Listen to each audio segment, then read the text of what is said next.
Ada kisah menarik nih teman-teman. Yuk simak agar kita bisa tahu tentang kisah kehidupan dunia. Kisah seorang pria yang hidupnya dikenal sebagai pemabuk dan kerap kali melakukan seks bebas. Pada suatu hari ketika pria ini meninggal dunia. Ketika itu tak ada satupun yang mau mengurus dan menyolati jenazahnya. Tetapi, sebenarnya pria yang dikenal fasik di masyarakat ini. Sesungguhnya ia adalah orang yang soleh di mata Allah Subhanahu wa Ta'ala. Dan bagaimanakah kisahnya? Hingga ia menyembunyikan ibadahnya di depan orang-orang. Bahkan sampai tak ada seorang pun yang tahu tentang ibadahnya, kecuali Allah Subhanahu wa Ta'ala dan istrinya. Untuk itu, di video kali ini kita akan membahas tentang kisah pria soleh dan Sultan Murad.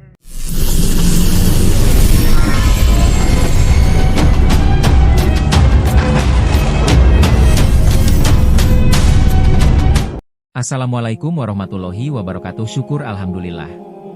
Kita bisa berjumpa lagi di channel Aris Panji. Sholawat serta salam selalu terhadap junjungan kita, Nabi besar Muhammad Shallallahu Alaihi Wasallam. Allahumma sholli ala Sayyidina Muhammad wa ala ali Sayyidina Muhammad. Sahabat beriman yang dirahmati Allah Subhanahu wa Ta'ala. Kisah pria ini terjadi di masa kekhalifahan Sultan Murad. Dan kisah ini pun Sultan Murad ikut terlibat dalam peristiwa ini. Karena itu kita akan menceritakan kisah ini dari sudut pandang Sultan Murad.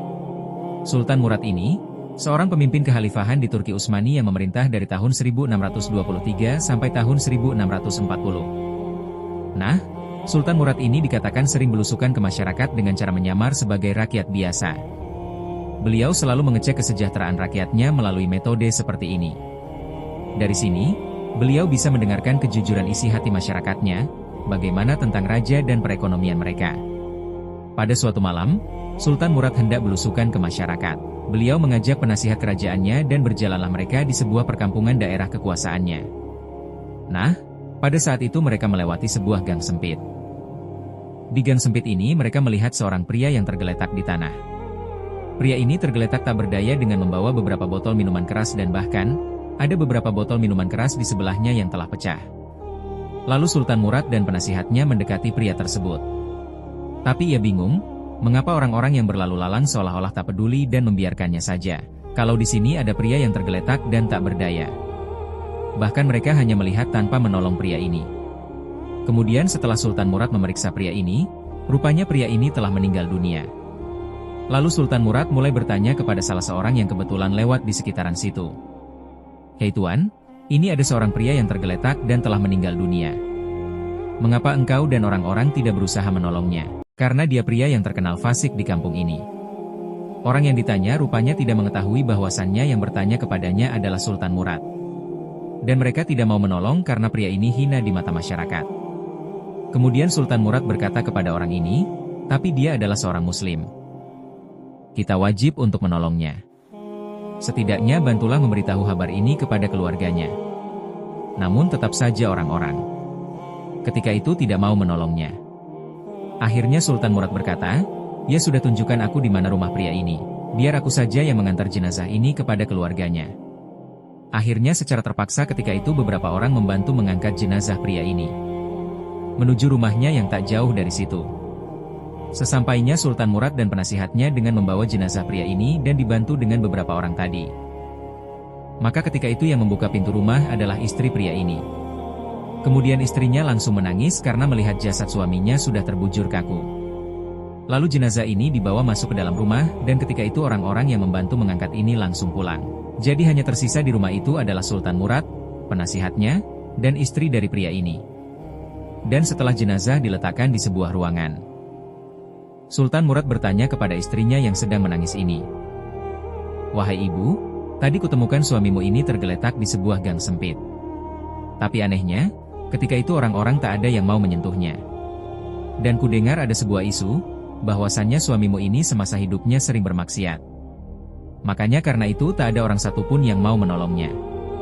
Jadi kubawa jenazah suamimu ini ke sini." Lalu sambil menangis istrinya mulai bercerita, dia bilang, "Wahai Tuan, berita yang beredar di orang-orang bahwa suamiku adalah seorang pemabuk dan pezina itu sama sekali tidak benar. Suamiku adalah seorang yang sangat soleh. Ia sangat baik kepada keluarganya. Ia selalu menjalankan puasa sunnah dan tak pernah tertinggal sholat wajib dan sunnahnya." Mendengar cerita ini, Sultan Murad dan penasihatnya kebingungan dan berkata, "Apakah benar yang engkau ucapkan? Karena ketika kutemukan suamimu dalam keadaan sudah meninggal dunia ini. Kulihat dia sedang memegang botol minuman Homer di tangannya." Lalu istrinya berkata, "Iya benar Tuan. Berita di masyarakat itu tidaklah benar. Suamiku seorang yang soleh. Ceritanya begini Tuan, suamiku memiliki sebuah tempat usaha di tengah kota. Setiap hari, ia mendapatkan uang dari bisnisnya itu, kemudian uang tersebut dibagi menjadi 3. Sepertiga pertama, ia berikan kepadaku untuk menafkahi makan keluarga kami. Sepertiga yang kedua, ia mendatangi toko minuman Homer dan membeli beberapa botol Homer kemudian dibawanya pulang ke rumah.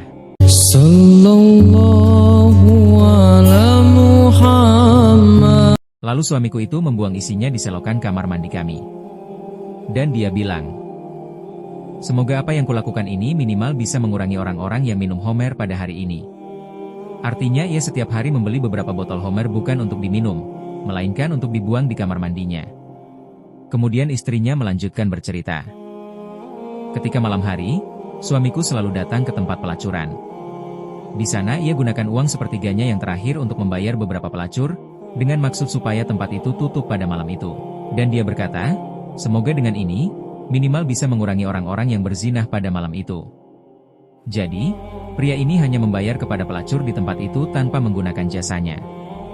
Dia cuma berharap bisa mengurangi perzinahan pada malam itu. Mendengar cerita dari istri kisah suaminya yang sebenarnya, Sultan Murad dan penasihatnya pun terdiam. Sultan Murad mulai paham bahwasannya yang dilihat orang-orang itu tidak benar. Dan pria ini selama hidupnya senantiasa selalu menyembunyikan kebaikannya di depan masyarakat. Lalu istrinya melanjutkan ceritanya. Kemudian Tuan, pada suatu hari aku bertanya kepada suamiku ini, "Wahai suamiku, jika engkau lakukan ini dan orang-orang tidak tahu, bagaimana jika nanti engkau meninggal dunia? Dikhawatirkan orang-orang tidak mau menyolatimu dan tidak mau mengurusi jenazahmu." Lalu ketika itu suamiku berkata, "Tenang saja wahai istriku, jika aku nanti yang mati. Yang menyolatiku adalah Sultan dan para penasihatnya, ditambah lagi dengan para ulama di kota ini." Lalu mendengar cerita ini, Sultan Murad ketika itu menangis, dan ia berkata, "Wahai ibu, benar, aku adalah Sultan Murad, dan orang di sebelahku ini adalah penasihatku dari kerajaan. Malam ini aku sangat gelisah di istana, karena itu aku pergi berjalan-jalan di perkampungan dengan menyamar menjadi orang biasa. Dengan hikmah Allah Subhanahu wa Ta'ala aku dipertemukan dengan suamimu."